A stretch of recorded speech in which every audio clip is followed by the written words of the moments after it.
오늘도 예배로 온 여러분의 발걸음 가운데 여러분의 가정과 손으로 하는 일들을 위해 하나님께서 은혜와 평강으로 축복하시기를 주 예수의 이름으로 축원합니다.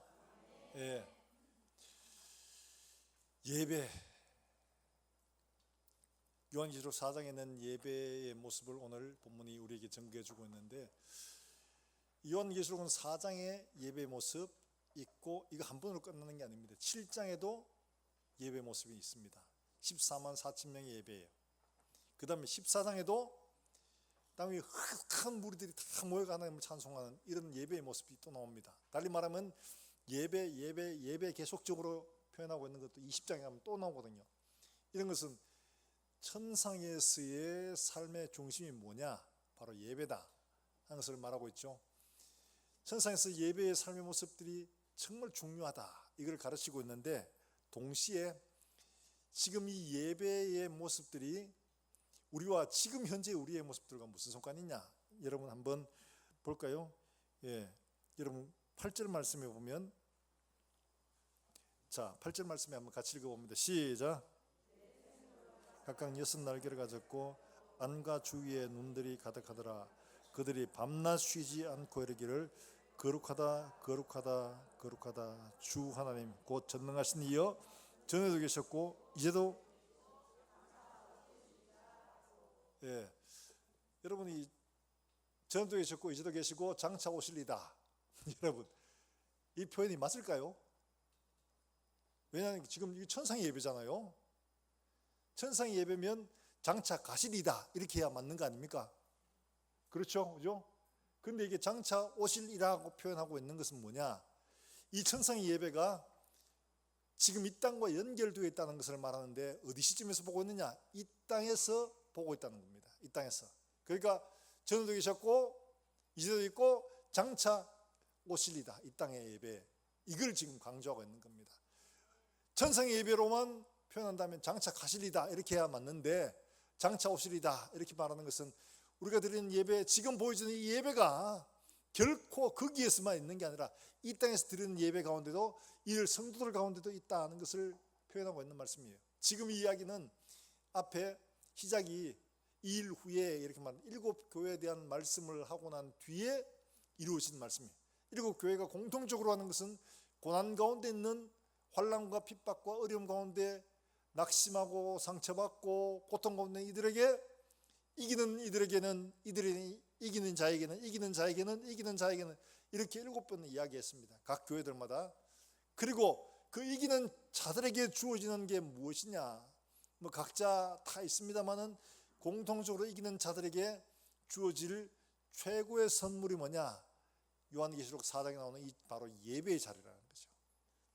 너희가 이기는 자들은 이와 같은 예배의 자리에 동참할 수 있다, 이것을 보여주고 있는 거예요. 7장에 가면 14만 4천 명이 나옵니다. 각 지파에서 다 뽑은 사람들. 그 다음에 14장에 가면 7장에는 그 14만 4천이 나오고, 14장에 가면 허다한, 온 세상에서 구원받은 백성, 허다한 백성들이 나와 하나님을 찬양하는 바로 그 모습이 나오는데, 이런 것들이 다 뭐냐? 천상에서 예배의 모습. 올라오라 하는 이야기를 들었는데, 앞에서 말씀하시던 7 교회에 말씀하시는 그분이 말씀하시는 거거든요. 그러니까 이 이야기는 단지 7 교회 말 그 끝, 이건 딴 이야기, 이게 아니라 연결되어 있다는 것을 말하는 거죠. 이기는 자들에게 이와 같은 놀라운 은혜가 주어질 것이다. 너희가 가야 할 곳이 어디냐? 천상의 예배 자리다. 이걸 보여주고 있는 말씀. 천상의 예배 자리는 어떠하냐? 이걸 보여주고 있는 거죠. 그 예배 자리는 하늘과 땅과 아니 별개가 아니라 바로 이 땅에서 드리는 예배 가운데서 우리가 바라보아야 할 바로 그 예배의 모습들을 가르쳐주고 있는 겁니다. 장차 오시리다, 이 이야기가 바로 그 이야기입니다. 예배를 받으시는 분이 바로 그분이시다 하는 것을 말씀을 하고 있거든요. 자, 우리가 기억해야 할 것이 무엇이냐? 우리가 수없이 예배를 드리는데, 우리가 드리는 예배가 저의 치성을 위한 것이냐, 진짜 하나님을 경외하는 것이냐, 잘 생각해 봐야 되는 거죠. 치성은 안 믿는 사람들이 열심히 종아리도 놓고 비나이다 해가 달밤에 목욕 제기하고 그냥 막 열심히 손바닥 손금이 사라지도록 막 열심히 비는 거, 이게 치성입니다. 우리가 예배 자리에 그런 치성을 위해서 왔느냐? 그게 아니라는 거죠. 하나님은 지금 이 예배 자리가 어떤 자리냐 하는 것을 직접 하늘의 문을 열고 요한에게 보여주고 있는 겁니다. 그러므로 우리가 드리는 이 예배 자리가 어떤 자리냐? 바로 그 예배 자리와 연결되어 있다는 것을 가르치고 있는 거죠. 낙심하고 세상살이에서 실망하고 상처받고 어려워하는 이들에게 너희의 최종 목적지가 바로 여기다. 그걸 보면 아마 놀라 자빠질 겁니다.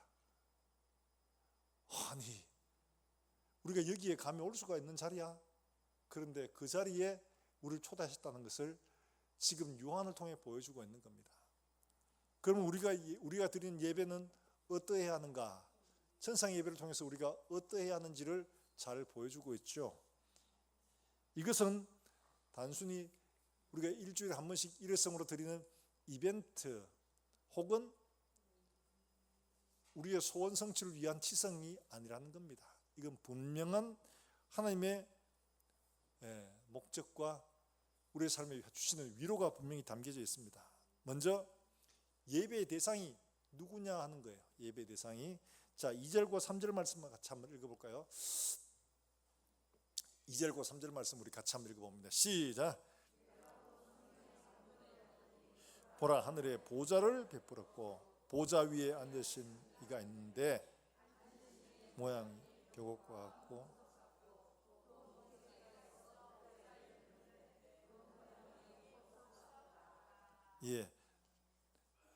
그 다음 7장에서는 뭐라고 표현하고 있는지 한번 볼까요? 7장에서 7장 9절과 10절 말씀 같이 한번 읽어봅니다. 시작. 각 나라와 족속과 백성과 방에서 셀 수 없는 큰 무리가 나와 손에 종려 가지를 들고 큰 소리를 외치며 이르되 구원하심이 보좌에 앉으신 우리 하나님과 어린 양에게 있도다. 보좌에 앉으신 어린 양이라고 되어 있죠. 어린 양. 그 다음에 14장에도 말씀이 나옵니다. 14장의 말씀에 14장 1절에서 뭐라고 말하느냐 이렇게 말하고 있어요. 같이 한번 봅니다. 시작. 또 내가 보니 어린 양이 시온산에 섰고 그와 함께 14만 4천이 서 있는데 그들의 이마에는 어린 양의 이름과 그 아버지의 이름을 쓴 것이 있더라. 할렐루야. 공통적으로 어린 양, 보좌 이런 표현이 나오죠. 보좌는 뭘 말하냐? 상징을, 권세와 권위의 상징입니다. 또 왕이 앉는 의자 용상이라고 말하잖아요. 거기에 보면 용도 나오고 호랑이도 막 새겨놓고 하잖아요. 그건 다 뭘 말하는 겁니까? 이 보좌에 앉는 사람의 권세와 힘이 어떠한가를 그 상징적으로 보여주는 게 바로 그런 겁니다. 그래서 여러분 아마 경복궁 가면 거기에 뭐 돌로 만든 여러 가지 뭐 상징적인 동물들이 있습니다. 해태라든지 뭐 이런 것들이 있어요. 그게 다 의미하는 바가 있습니다. 이런 것들은 뭘 말하냐? 지금 여기 나오는 보좌에 앉으신 이 그 네 생물들이 나오고 생물의 모양이 나오고 이러죠. 다 하나님의 권세와 권위를 나타내는 겁니다. 상징으로 보여주는 것들입니다. 자, 하나님이 예배의 중심인데 어린 양, 예수 그리스도가 바로 예배의 중심이다 하는 것을 말하고 있습니다. 그런데 그게 나오는 표현들이 보면 그렇습니다. 보니 그러니까 요한이 끌어올려져 가서 열린 하늘 문으로 하나님의 예배의 처소를 보는데 그걸 주목해서 보게 되는 거죠. 집중해서 봅니다. 예배의 대상 어린 양이신 예수 그리스도를 바라보는데 와, 굉장히 놀라운 거예요. 그 주변에 24장로들이 보좌에 앉았고 그들이 경배하는 모습, 그 다음에 14만 4천 흔한 무리들이 구속받은 사람들이 탁 모이니까 보좌에 앉으신 예수 그리스도를 찬송하는 예배하는 바로 그 모습이 나오는데 다 어디에 주목하고 있냐? 보좌에 앉으신 이에게. 다른 말은 우리의 예배의 대상은 누구라는 거예요? 어린 양이신 예수 그리스도십니다. 그 두 말하면 잔소리 아니에요. 맞습니다. 그런데 우리가 우리의 예배 자리에서 어린 양이신 예수 그리스도를 주목하고 보고 있느냐 하는 거예요. 그분을 바라고 그분에게 우리의 마음을 진정 쏟고 있느냐 하는 거예요. 여러분 상대하고 이렇게 같이 만났을 때 상대의 눈을 보고 상대 이야기에 귀를 기울이지 않으면 그 상대방이 기분이 굉장히 나쁘죠.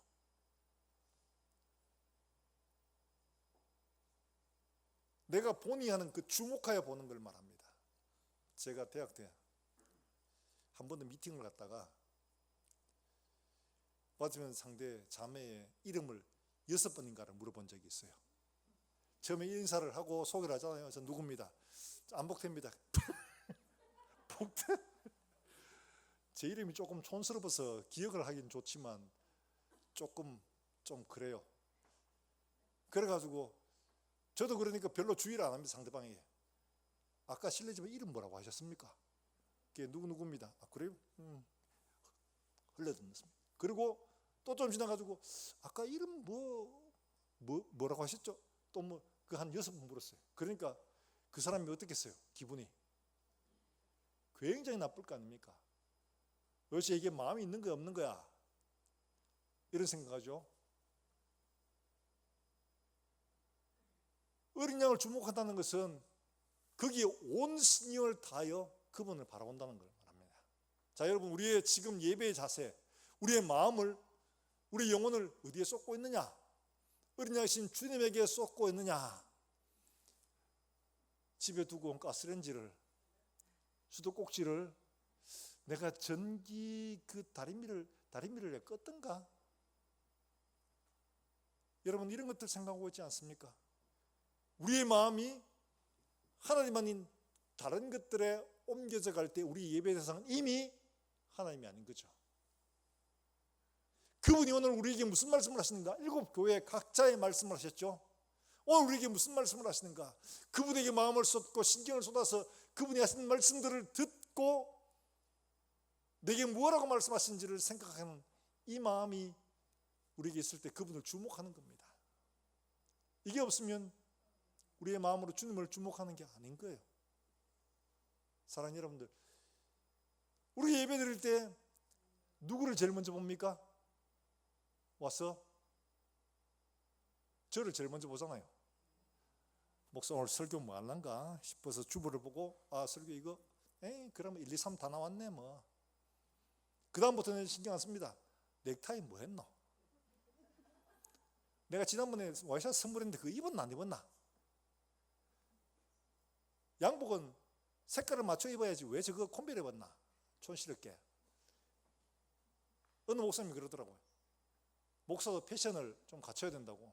그래가지고 이렇게 쫄리는 남자들 양복이 좀 이렇게 슬림한 게 있거든요. 그건 저는 못 입어요. 불편해서. 저는 가급적이면 편하게 입으려고 하는데, 그러면서 그분이 그런 이야기를 했어요. 교인들이 정말 눈이 날카롭다고. 넥타이 2번만 하고 오면 넥타이 봐봐 저거밖에 없나? 왜 똑같은 거 두 번이나 하노? 이런 얘기 한다고. 그래서 목사도 스타일에 신경 써야 된다고 이야기를 하는 거예요. 그러면서 그 얘기를 하는데 우리가 목사 구경하러 왔나? 예배드리러 왔나? 하나님을 주목하려고 왔나? 아니면 사람 구경하러 왔나? 어떤 분은 와서 출석색 하시는 분이 있습니다. 어느 집사 왔나? 어느 권사 왔나? 오늘 장로 기도 길이가 짧나 기나 이거 보고 예배에 관람자로 와 있는 사람들이 너무 많은 거예요. 근데 오늘 본문에서 말하고 있는 건 어린 양 대신 그분. 왜 어린 양으로 표현하고 있어요? 어린 양은 구속주를 말합니다. 우리의 죄를 담당하신 그분을 말하는 거죠. 그러니까 어린 양 대신 예수 그리스도라고 말할 때 그분은 나와 피와 연결된, 피로 연결된 분이시다. 그분의 속죄, 그분의 은혜, 이걸 주목하여 보라는 것이죠. 근데 이거 생각하지 않고 쓸데없이 목사 넥타이는 들여다보고 와이셔츠는 들여다보고 옷 색깔이나 맞춰보고 이런 것들은 진짜 예배가 아니라는 거죠. 우리의 마음을 다하고 뜻을 다하고 하나님이 뭐라고 말씀하시는지 내가 하나님을 주목하고 보고 있는지를 생각하는 거죠. 사랑하는 여러분들, 우리가 진정 예배의 대상은 오직 하나님밖에 없다고 믿으시면 우리의 마음을 다하여 예배 시간 자리에 앉을 때 말씀을 펴고 우리가 하나님 앞에 마음으로 기도할 때에 주님, 내가 예배한 시간 온전히 하나님만 주목하게 해 주십시오. 온전히 우리의 마음을 다 쏟아 하나님에게만 드릴 수 있게 해주십시오. 옆에서 말하면 신경 쓰지 마라. 하나님 봐야지. 하나님 봐야지. 이게 진짜 예배라는 거예요. 여러분, 이거는 여러분들이 나중에 천국 갔었을 때 우리가 하나님 앞에 판단받을 일인 거예요. 너무 중요합니다. 우리가 하나님 앞에 온전한 예배로 드렸던 것이 얼마였던가. 지난 세월 수많은 예배를 드렸는데 하나님께서 기억하실 만한 예배가 몇 번에 됐을까 고민해 볼 필요가 있죠. 내가 1시간 예배를 드리면서 온전히 하나님만 생각하고 말씀만 생각하고 주의 은혜만 생각하고 했던 것이 얼마였던가. 다른 어떤 것도 신경 쓰지 않고 주님만 주목하여 바라봤던 게 얼마나 될까. 여러분, 심각하게 생각해 봐야 됩니다. 그렇지 않으면 우리는 공연 보러 온 것도 아니고 그야말로 요금 내러 온 거예요. 사랑하는 여러분들, 우리 예배 자리에서 온전히 우리를 구속하신 주 예수 그리스도만 믿음으로 바라볼 수 있기를 주의 이름으로 축복합니다. 그분이 나를 위해서 하신 일들이 무엇인가를 생각하고 그 은혜에 감사하고 내가 지난 한 주간 동안 하나님 앞에 감사할 것들이 무엇이었는가. 뒤에 나옵니다만 찬양으로 감사로 하나님 앞에 영광 돌릴 것들을 하나님 감사합니다. 어찌 나 같은 것을 이렇게 주님 돌아볼수록 감사한 것밖에 없습니다.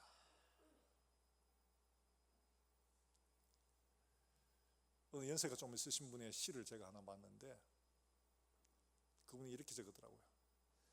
주의 은혜가 이렇게 큰데 내게 주신 것으로 그 은혜 갚기에도 시간이 부족한데 머리는 벌써 흰 눈 내렸고 기력은 다 했으니 하나님 어찌해야 합니까?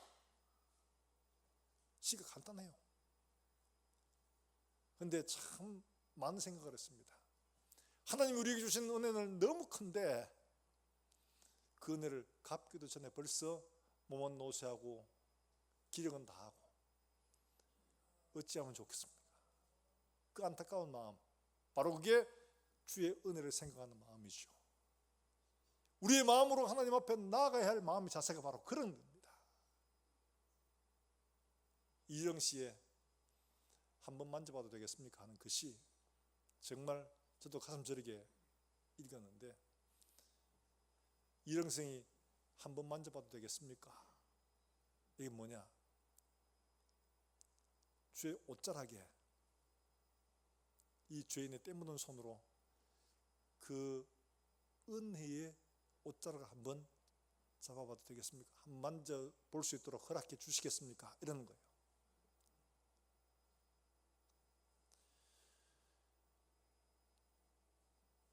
하나님은 어떤 분이신가? 이걸 알면 정말 연약한 마음으로 주의 옷자락에 한번 만질 수 있도록 내게 허락해 주시겠습니까? 당신 은혜에 시 한 절 쓸 수 있게 허락해 주시겠습니까? 이런 마음이 들지 않을 수가 없는 겁니다. 사랑하는 여러분들, 우리 모두가 예배 가운데서 그와 같이 하나님의 은혜에 한번 만져봐도 되겠습니까? 겸손한 마음으로 주님에게 나아가고 당신의 은혜에 내가 기쁨으로 찬양을 할 수 있도록 허락해 주시겠습니까? 하는 이런 마음으로 하나님께 주목할 수 있는 시간 되시기를 주 예수의 이름으로 축원합니다. 다른 어떤 것도 바라보지 마세요. 목사의 설교가 길다 짧다 이게 아닙니다. 잘한다 못한다 내가 무슨 심사평가원입니까? 하나님이 판단하시는 거죠. 우리가 하나님 앞에서 예배자로서 진정 우리의 마음이 주의 보좌를 바라보고 그 어린 양 되신 예수 그리스도를 믿음으로 바라보고 있는가를 깊이 생각해야 됩니다. 그러면 그 다음 행동은 자동적으로 따라오게 되어 있습니다. 이게 제대로 안 되니까 자꾸 관람자로, 구경꾼으로 혹은 심사관으로 자리를 하게 되는 겁니다. 이렇게 하나님 앞에 정말 믿음으로 주님만 바라보고 있다면 우리가 그 다음 뭘 해야 되는가? 자, 여러분 8절과 9절 말씀, 9절 말씀 한번 볼까요? 9절입니다. 9절 한번 같이 보겠습니다. 같이 읽어봅니다. 시작.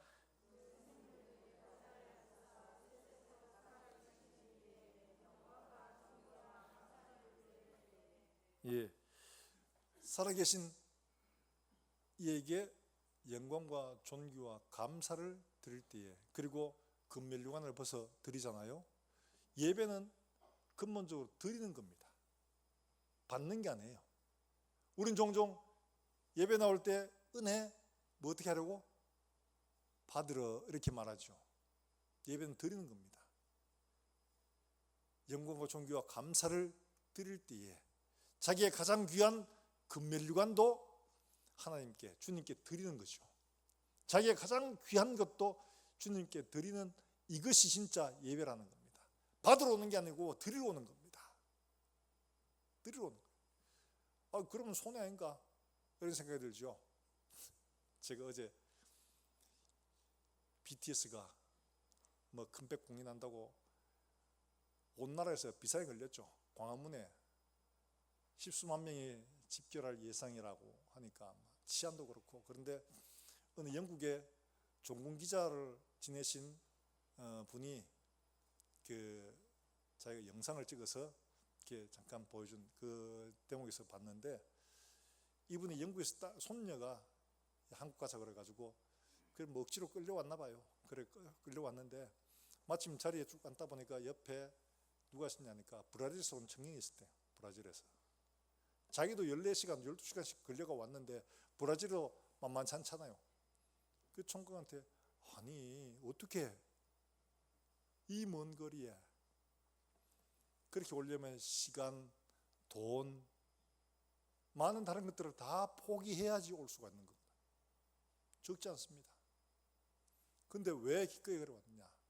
거기에 모인 수많은 사람들이 그 공연 한번 보려고 온 겁니다. 구경이 아니라 그게 참여하고 싶어서 온 겁니다. 뭔가를 받으려고, 물론 그것도 맞습니다만, 그러나 근본적으로 내가 함께 동참해서 나 자신을 드리려고 그렇게 온 거죠. 사실 인간의 마음에 받는 것보다가 주는 것이, 드리는 것이 더 기쁩니다. 하나님은 이 원리를 알고 계세요. 진정으로 우리가 감사와 찬송과 영광을 드릴 때 우리 마음에 기쁨이 넘치는 줄로 믿으시길 바랍니다. 이게 사랑도 받는 것보다 주는 것이 더 행복한 것처럼 하나님을 예배하며 우리 자신을 드릴 때 우리에게 기쁨이 넘치는 거죠.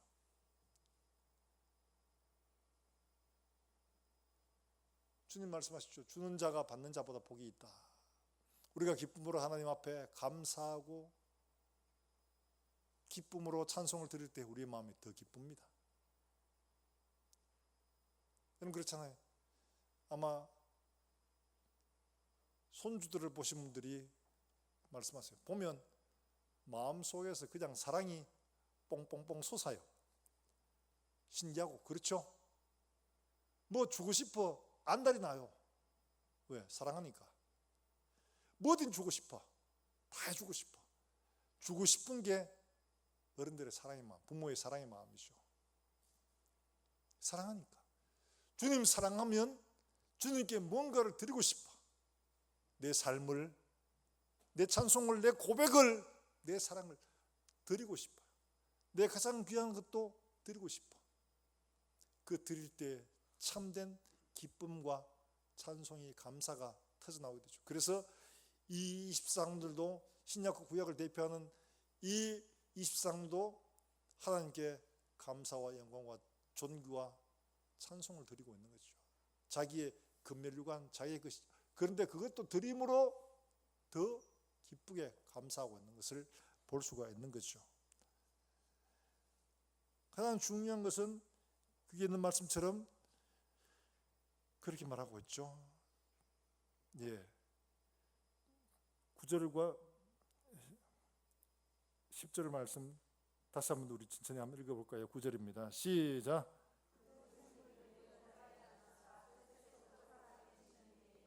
영광과 존귀와 감사를 돌릴 때에 24장들이 보좌에 앉으신 앞에 엎드려 세세토록 살아계시는 이에게 경배하고 자기의 권을 보좌 앞에 드리며 이르되, 찬양하는 겁니다. 달리 말하면 찬양은 우리의 마음에 감사와 기쁨을 담아서 우리의 입으로 고백하는 것이요, 멜로디가 아닙니다. 곡조가 아닙니다. 우리의 마음과 우리의 가사에 우리의 믿음의 고백이 담겨져 있는 것이 진짜 찬양이라는 것이죠. 제가 대학 청년부 때 처음으로 찬양에 대한 것들을 깊이 한번 돌아보게 됐어요. 그 계기가 뭐냐니까, 수련회 갔는데 우리가 그 전까지만 해도 이렇게 했습니다. 찬양은 준비 찬송이다. 예배를 드리기 위한 준비 작업에 불과하다. 그래서 당연히 이제 수련회니까 이제 설교를 듣기 전에 전부 다 찬양을 하고 하잖아요. 그 전부 다 준비 찬양이라고 생각하거든요. 그러니까 뭐 찬양을 하는데 뒤에서 왔다 갔다 하고 볼일도 보고 뭐 이렇게 당연히 다 늘 해오던 대로 그렇게 했어요. 근데 제 후배가, 두 회 후배예요. 찬양인들로 하다가 딱 멈추는 거예요. 또 우리 동생 왜 저래? 이랬는데, 여러분 우리가 지금 찬양하는 이 모습이 진짜 찬양인지 한번 생각해 봅시다 하는 거예요. 건반, 다른 악기 다 필요 없습니다. 기타 하나만으로도, 그거 없으면 그냥 우리의 목소리만으로도 찬양할 수가 있는데, 중요한 것은 우리의 자세가 전혀 찬양의 자세가 아닙니다. 사실 제가 충격을 받았어요. 우리가 하나님을 찬양한다면 우리의 마음과 우리의 자세부터가 발라야지, 전혀 감사하지도 않으면서, 전혀 마음을 들이지도 않으면서 입술로는 찬양의 감사를 읊조리고 있는 거예요. 이건 우리가 드릴 찬양과 감사가 아니고 하나님께 드린 예배가 아니다. 이건 당장 멈춰야 된다. 기타 하나만으로도 우리가 하나님 앞에 감사하고 찬송할 수 있습니다. 우리의 마음을 다하는 찬송을 해보자. 그런데 사실 충격을 받았습니다. 누구도 이렇게 한 적이 없었거든요. 그런데 정말 그 이야기를 듣고 뜨끔했어요. 그래서 진짜 우리가 하나님께 드릴 찬송을 제대로 하고 있는가, 그때부터 깊이 생각을 하고 하는데, 그 시기에 주수길 집사라는 분의 강연과 책을 접하게 됐습니다. 이분은 뭐 조수미 씨라든지 혹은 뭐 우리가 아는 박정호 장로하고도 잘 알고 하더라고요. 근데 서울대 음대를 나왔는데 이분이 하나님을 만나고 변화가 됐어요. 그래서 찬송하는데 정말 마음을 다해서 찬송하는, 사력을 다해서 찬송을 해요. 그래서 이 사람이 예수를 믿고 변화를 받고 교회 와서 찬송하는데 우리같이 한 요 정도 규모였던가 봐요. 제랍제랍 해가지고 혼자 막 큰 소리를 찬송을 하는 거예요. 찬송을 할 때도. 그러니까 주변 사람들이 전부 다 보면 저건 뭐고 지금 이런 식으로 보는 거예요. 자기는 그게 너무 이상했다. 왜냐하면 자기는 너무 감사하고 기뻐서 큰 소리를 자기 힘을 다해 찬송하는데, 다른 사람들은 전부 다 그렇지 않은 거예요. 내가 비정상인가, 저 사람 비정상인가 고민하면서 이분이 찬양에 대해서 책을 쓰고 성경을 보기 시작했다고 합니다. 결론은 찬양은 다윗이 말한 것처럼 힘을 다해서 하나님의 은혜를 생각하고 감사하면서 해야 된다. 그래서 우리의 마음의 자세가 준비되지 않으면 그 찬양은 아무리 아름다운 곡조고 가사를 가져도 하나님 받으실 수가 없다. 이분이 어느 교회 가서 찬양대 지휘를 맡으면서 했던 일, 지난번에 말씀드렸는데, 찬양대 이러니까 전부 다 막 무슨, 많은 분들이 찬양대 이러면 음악적인 활동 정도로 생각을 하는 분들이 많거든요. 그래서 찬양대 연습 시간이 9시 딱 정했는데 9시에 오는 분들이 제대로 없어. 그래가지고 경고를 했습니다. 하나님께 드릴 찬양은 시간을 지켜서 우리가 연습하는 것부터가 찬양의 시작입니다. 그러니까 9시 오십시오 이랬는데 9시 제대로 안 오는 거예요. 다음 주 문 잠겼으면 했는데 문을 잠갔는데도 밖에서 똑똑 두드리면서 뭐요? 나 장로인데 문 열어 이 말이죠. 그 다음에 권사가 와가지고 문 똑똑 두드리면서 또 나 권사인데 문 열어 이러면서 이러는 거예요. 그럼 문은 안 열어줬어요. 그리고 장로에서 다 제외해버렸습니다. 다 뜯었습니다. 난리가 났죠. 저게 뭔데 굴러 들어온 돌이 박힌 돌 빼고 있나 이러면서 막 난리가 났죠. 근데 목사님이 변호를 해줬어요. 맞습니다. 하나님을 예배할 때 정말 선별된 사람이라면 선별된 삶의 모습이 나타나야 진짜 하나님 받으시는 찬양이다. 그렇지 않으면 이거는 하나님은 오히려 모독하는 일이다. 그래서 그 다음에 다시 찬양대를 모집한다 이러고는 이제 오디션 날짜를 정한 거예요. 그러니까 다 토요일 날 왔어요. 와가지고 노래를 하고 이제 합격된 사람들을 이제 불렀습니다. 기역부터 시작해서 강씨부터 시작해서 쭉 부르는데 니은 씨 지나가고 비업 씨 지나가고 뒤에 이영 씨 이제 부르고 이러니까 중간에 있던 사람들은 떨어졌구나 이래가 쪽팔리기도 하고 존심 상하기도 하고 이래가 막 그랬는데 나중에 이들이 앞뒤로 불러가면서 다 해주긴 했대요. 대신 조건이 있다. 다음부터 차장대에 이러한 사람만 서라. 그 다음 주부터는 짤 없이 그냥 막 정시 전에 와가지고 딱 준비하는 거예요. 찬양은 매일의 산들부터 시작되는 거다. 그렇지 않으면 그 찬양은 그야말로 하나님을 모독하는 무서운 일이다 하는 것을 우리가 생각해야 되는 겁니다. 자, 이것을 생각할 것은 성경에서 찾아야 되겠죠. 자, 아모스 6장 4절부터 6절까지 있는 말씀에 보면 무서운 말씀이 나와 있습니다. 아모스 6장 4절에서 6절까지 말씀을 우리가 같이 한번 볼까요? 4절부터 같이 읽습니다. 시작. 누우며 침상에서 기지개를 켜며 양떼에서 어린 양과 우리에서 송아지를 잡아서 먹고 비파 소리에 맞추어 노래를 절거리며 다윗처럼 자기를 위하여 악기를 제조하며 대접으로 포도주를 마시며 귀한 기름을 바르면서 요새의 혼란에는 마음을 한 자로다. 이거는 북이스라엘 당시에 소위 부유한 자들이 하는 삶의 형태를 가리키는 말입니다. 이걸 아모스가 맹렬하게 비판을 하거든요. 맹렬하게 비판을 하는데 특별히 오늘 6장 4절에서 나오는 6절 말씀까지 말씀 보면 무슨 말이냐. 상하상 최고급이죠. 그 다음에 거기에서 기지개를 하며 때에서 좋은 것들을 먹고 뭐 하는데 그 다음이 문제인 거죠. 비파 소리에 맞추어서 노래를 지절거리며 악기에 맞춰서 노래를 지절거리는데 지절거린다는 말이 무슨 말이냐 하니까 지절거린다는 말을 포르팀이라는 말인데 이 말은 하포르팀이라는 이 말은 말하면 환각 상태에서 뜻도 없이 중글중글 하는 이런 상태를 말하는 겁니다. 그러니까 노래를 하는데 우리가 곡조가 나오면 자동으로 그냥 막 그런 상태가 있잖아요.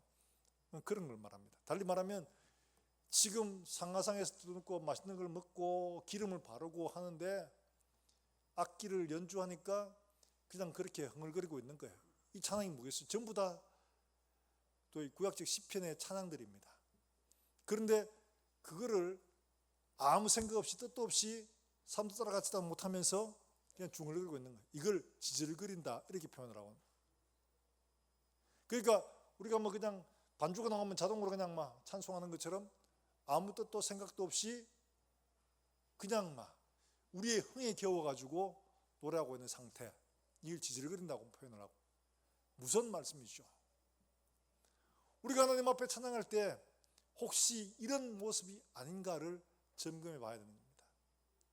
곡조가 나오니까 반주를 하니까 그냥 그 맞춰가지고 우리가 부르고 있는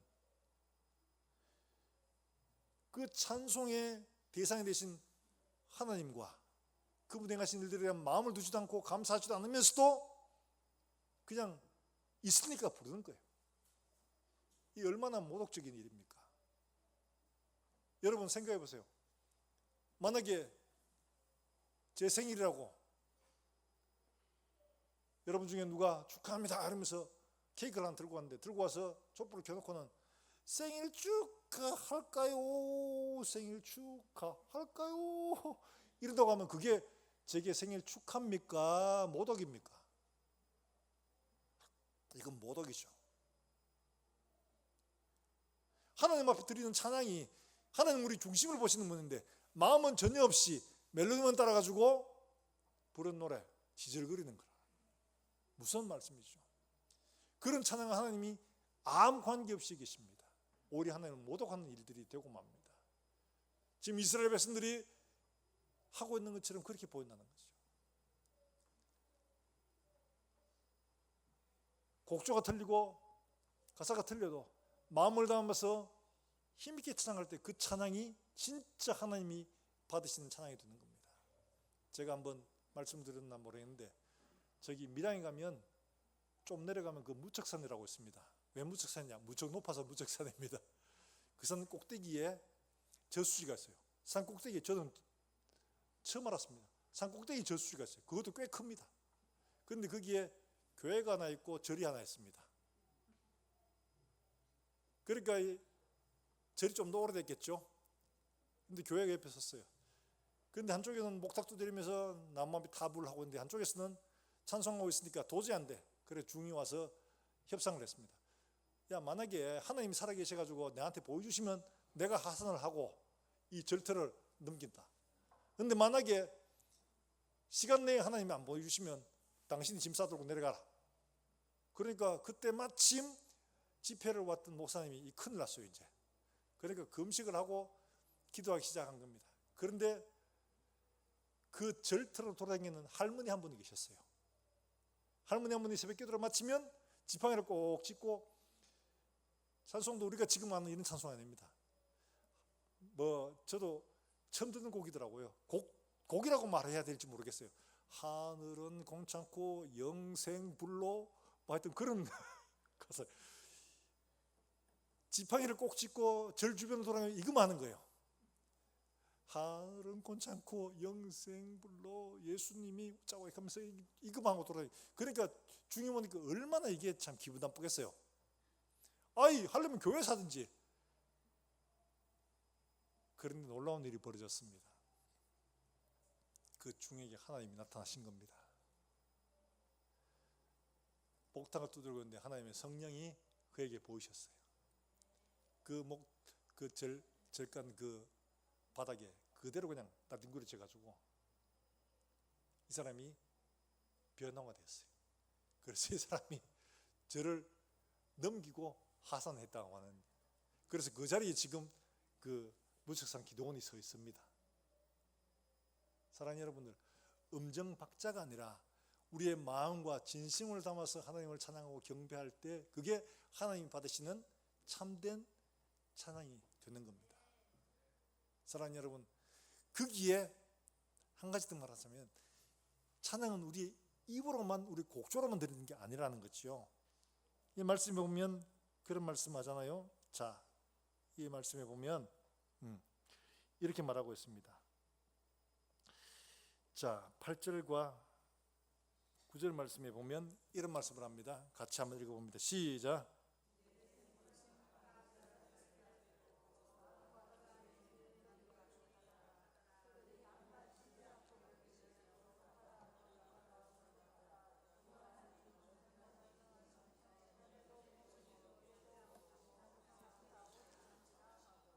아멘. 여기 보면 그 주변에 있는 천사들이 그렇게 말합니다. 여섯 날개를 가졌고 안고밖에 눈이 가득하더라. 밤낮 쉬지 않고, 그 다음 하는 말이 뭐예요?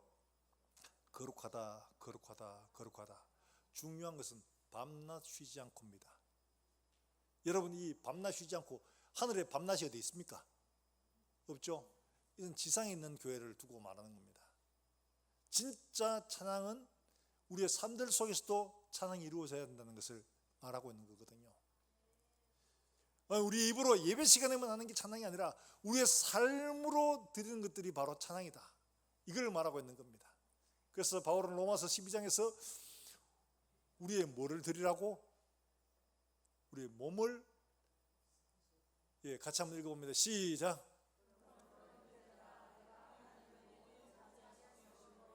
너희 몸을 하나님이 기뻐하시는 거룩한 산 제물로 드리라. 이거는 너희가 드릴 몸을 드리는 것이 예배라는 거예요. 몸을 드리는 것이. 마음만 아니에요. 많은 사람들이 오해합니다. 진짜 예배는 영적으로 마음만 드리는 거, 우리가 최선을 다해서 경건하게 드리는 그걸로 생각하는데 우리의 삶이 영적 예배라는 겁니다. 그래서 바울은 고린도후서에서 말하죠. 우리는 그리스도의 편지다, 그리스도의 향기다, 분명히 말하고 있습니다. 자, 2장 15절 말씀 우리 같이 한번 읽어봅니다. 시작. 우리는 구원받는 자들에게나 망하는 자들에게나 하나님 앞에서 그리스도의 이게 바로 하나님을 기쁘시게 하는 찬양이라는 겁니다.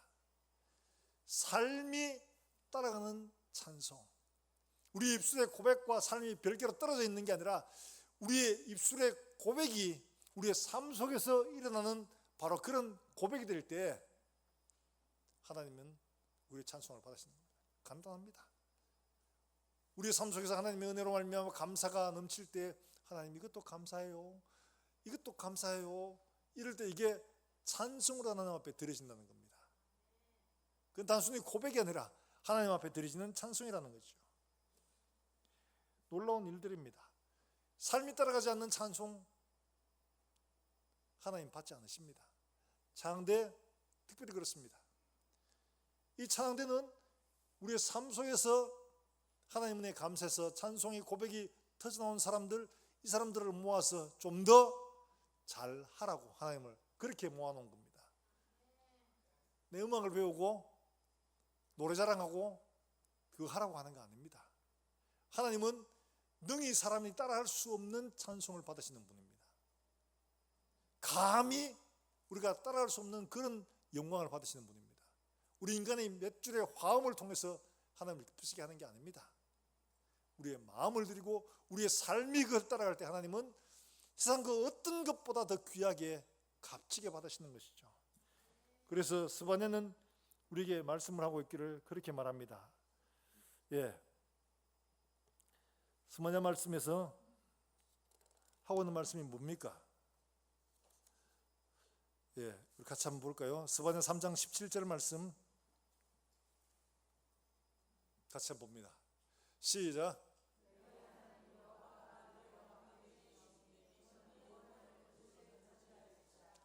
그가 너로 말미암아 기쁨을 이기지 못하시며 너를 잠잠히 사랑하시며 너로 말미암아 즐거이 부르며 기뻐하시리라. 자, 즐거이 부르며 하나님이 노래하시는 겁니다. 뭐 때문에요? 우리의 삶이 하나님 앞에 드려지는 예배가 되면 기쁨을 이기지 못하게 가지고 기쁨을 이기지 못해서 노래가 그냥 절로 나오는 겁니다. 성도의 삶이 말씀에 순종하는 삶, 말씀을 이루어가는 삶이 되면 하나님이 즐거이 부르며 기뻐하시리라. 이게 진짜 삶 속에서 드리는 찬양이죠. 찬양은 바로 그렇습니다. 여기 모여서 곡조의 멜로디에 맞춰서 찬양하는 것만 찬양이 아니라 진짜 우리의 삶의 현장 속에서 하나님의 은혜와 함께 동행하는 그 삶이 우리 오늘 주일날 모여 드리는 찬송과 함께 어우러진다면 하나님은 정말 기쁘시기 바랍니다. 즐거워하시며 기뻐하시리라. 기쁨을 이기지 못하여 하시는 그 모습을 우리에게 그대로 보여주고 있는 거죠. 사랑하는 여러분들, 우리가 하나님 앞에 드릴 예배 어떻게 드려야 하느냐? 우리의 삶을 드리는 겁니다. 삶이 엉망진창인데 아무리 좋은 걸 드려도 그건 하나님 받으시지 않습니다. 우리의 바른 믿음의 고백과 우리의 바른 삶을 통한 그리스도의 향기를 드릴 때 하나님이 기뻐하시는 찬송이 되는 겁니다.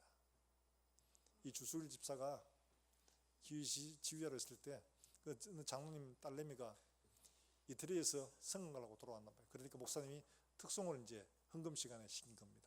그러니까 이분이 와서 폼을 잡고 반주자한테 곡을 주고 뭘 노래했냐? 아베 마리아를 노래한 겁니다. 아베 마리아. 그 누구의 아베 마리아인지 안 나와 있습니다만, 그래가 아마 성악 가니까 당연히 아베 마리아 이러면서 막 노래를 막 몸 비틀어가며 열심히 했죠. 그런데 지휘자가 듣다가 반주한테 이게 뭐예요? 반주하지 말라는 이야기죠. 끊어. 반주자가 누구를 보겠어요? 지휘자를 당연히 보죠. 그래서 반주를 안 했습니다. 그러니까 이 사람이 하다가 반주가 안 나와. 그러니까 와서 이 곡이 어려워서 못 치겠냐 이러면서 물었어요. 그러니까 그게 아니고 저 지휘자가 하지 말라고 했다고. 그러니까 이 사람이 휙 돌아가지고 막 지휘자한테 레이저를 쏘고 그렇게 한 거예요. 근데 이 상황이 보니까 너무 어색하잖아요. 그러니까 목사님이 나와서 어떻게 된 거냐고. 그러니까 이 주수집사가 나와서 얘기를 한 겁니다. 여러분, 방금 우리가 이분이 드린 찬송 성악적으로는 참 아름다운 곡입니다. 그런데 이분이 찬양한 게 뭔지 압니까? 아베 마리아, 마리아를 찬양하는 곡입니다. 우리가 여기서 드리는 예배는 오직 어린 양 대신 예수 그리스도만 높여야 되는데 이분은 우리 예배 자리에서 마리아를 찬양하고 있습니다. 그래서 나는 내 양심적으로 나는 그걸 용납할 수가 없습니다. 그래서 내가 중지시켰습니다. 그러니까 막 장로님이고 일부 어떤 사람들은 막 뭐라 하죠. 금방지게 막. 근데 목사님이 지혜롭게 잘 처리하셨어요. 죄송합니다. 제가 몰라서 그랬습니다. 미리 알고 있더라면 이게 좀 더 부드럽게 잘할 텐데 죄송합니다. 이러면서 이제 마무리가 됐어요. 우리의 예배는 어린 대신 예수 그리스도만을 높이고 우리의 믿음을 고백하고 우리의 삶으로 요롭게 하는, 이게 진정한 찬송이요 예배에 드릴 예물이라는 것이죠. 이걸 기억해야 됩니다. 내가 드릴 예물이 헌금이 아니에요. 하나님이 돈이 모자라 가지고 우리에게 돈을 요구하시는 게 아닙니다. 우리의 마음을 보시기를 원하십니다. 우리의 뜻을 보시기를 원하십니다. 우리의 믿음을 보시기를 원하시는 거예요. 사랑하는 여러분들, 우리가 드리는 예물부터 시작해서 우리의 마음, 우리의 드리는 것들이 진정 하나님 받으심직한 것인지를 돌아보고 정결하고 거룩하게 하나님 앞에 우리의 마음을 드리며 우리의 삶을 드릴 수 있는 그런 참된 예배자가 되시기를 주 예수의 이름으로 축원합니다. 요한계시록 4장과 7장과 14장에서 허다한 무리가 하나님 앞에 예배하는 그 예배 무리에 함께 참여하기 위해서 우리가 필요한 것들이 지금 여기에서 준비가 되어야 되는 거죠. 내가 원하는 방식대로 내가 원하는 것들 아니라 하나님이 원하시는 것이 무엇인지를 바로 알고 바른 예배를 드리는 것이 필요합니다. 사랑하는 여러분들, 우리 모두가 다 하나님이 기뻐하시는 계시록 4장에 나오는 예배 모습을 통해서 우리가 하나님 앞에 진짜 하나님 받으시는 온전한 예배, 하나님 기뻐하시는 그런 예배자로 설 수 있기를 주 예수의 이름으로 축원합니다. 우리가 이 시간 함께 찬송하고 함께 기도하겠습니다.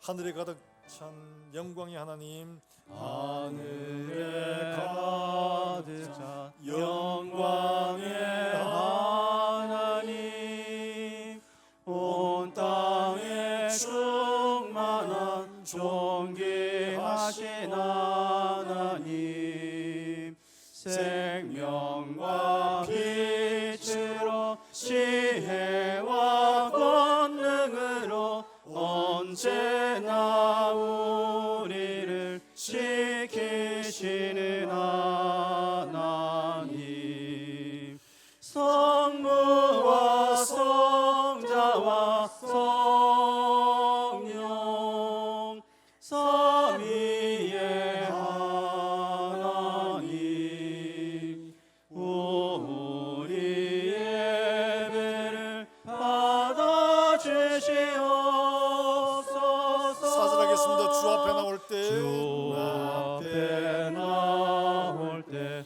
우리 마음 기쁘고 그 말씀 힘내어 새 희망이 솟는다. 고난도 슬픔도 이기게 하시옵고 영원에 잇대어 살아가게 하소서. 우리의 자랑과 기쁨, 생명의 하나님, 우리 예배를 받아주시옵소서. 우리가 이 시간 함께 기도할 때 하늘의 예배를 우리에게 보여주셨던 하나님 뜻이 무엇이겠습니까? 하나님 받으시는, 하나님 기뻐하시는 예배가 어떤 모습인지를 우리에게 정확하게 보여주셨습니다. 우리 예배의 중심에 오직 예수 그리스도만 있어서 우리가 그분만 바라보고 그분만 기대하고 그분에게만 소망을 두는 예배가 될 수 있도록 우리의 마음을 오직 주 예수께 집중하게 주님 은혜를 베풀어 주시옵소서. 우리가 하나님 앞에 나올 때 감사와 찬송과 드리는 예물 모두가 다 하나님이 받으심직한 참된 예물, 참된 찬송이 될 수 있도록 우리의 삶을 간섭하시고 주님 우리의 삶을 인도해 주시옵소서. 말씀을 따라 우리 자신을 드리고 하나님께 드리는 참된 예배자로 하나님 앞에 설 수 있도록 주님 축복해 주시옵소서. 우리가 이 시간 함께 통성으로 우리 마음을 다해 하나님 앞에 기도하고 나가겠습니다. 살아계신 하나님 아버지 은혜를 감사합니다. 오늘도 우리에게 말씀하시고 듣게 하시는 주님, 우리가 하나님이 기뻐하실 예배가 무엇인지를 다시 한 번 더 우리에게 보여주셨사오니 하나님 아버지가 마음을 다하여 이 말씀을 듣고 우리 힘을 다하여 이렇게 예배하여 하나님 받으심직한 참된 예배자로 설 수 있도록 주님 은혜를 베풀어 주시기를 원합니다. 하나님 받으시고 하나님 기뻐하시며 하나님 즐거워하시는 예배자가 될 수 있도록 주여 우리의 심령들을 주장해 주시기를 원합니다. 우리가 세상의 것, 사람들, 눈에 보이는 것들을 의지하지 않고 오직 보이지 않는 하나님, 우리의 중심을 살피고 계시는 하나님께 우리의 마음을 두고 온 힘을 다하여 주님만 바라보게 해주시기를 간절히 원합니다. 하나님이 기뻐하시며 즐거이 기뻐하시는 참된 예배자로 하나님 설 수 있도록 주님 축복해 주시옵소서. 하나님 아버지 은혜를 감사합니다. 오늘도 우리가 하나님 앞에 예배자로 나아갑니다. 우리에게 보여주신 이 참된 예배자로 우리 모두가 하나님 앞에 설 수 있도록 주님께서 우리의 마음과 뜻과 우리의 삶을 인도해 주시기를 원합니다. 오늘도 주 앞에 나올 때 귀한 것 가지고 나온 사랑하는 종들을 귀하게 여기시고 과거의 두렵던 처럼 하나님 받으심직한 예물을 될 수 있도록 주님 축복하시며 또한 나누어주고 베풀어 주시는 부유한 손길 되게 주님께서 각자의 손길마다 복을 허락해 주시옵소서. 하나님 아버지, 오늘도 우리 아이들을 가르치는 우리 사랑하는 교사들 주님께서 기억하시고 이들의 수고와 헌신이 아름답게 열매를 맺어 정말 우리 아이들이 장차 이 교회와 하나님의 나라를 받들어 섬기는 기둥 같은 인재들로 자라날 수 있도록 주님 축복해 주시고 멀리서 주에서의 복음을 전하는 사랑하는 선교사들을 기억하시고 오늘도 생명의 놀라운 역사가 일어날 수 있도록 주님 축복해 주시기를 원합니다. 우리 가운데 질고로 고통받으며 여러 가지 마음의 문제로 말미암아 고통하며 신음하는 종들을 기억하시고 이들의 눈물을 닦으시며 위로하시고 일으켜 주시기를 간절히 원합니다. 하나님의 능력으로 하나님의 은혜로 일으켜 세우셔서 함께 귀한 예배 자리에 참된 예배자로 설 수 있도록 주님 축복해 주시옵소서. 또한 주권을 살아가는 사랑 종들의 걸음마다 주님 함께 하시고 내딛는 걸음들마다 표적이요 능력이요 은혜가 넘치는 걸음들이 될 수 있도록 주님 축복해 주시옵소서. 감사드리며 예수님의 이름으로 기도합나이다. 아멘.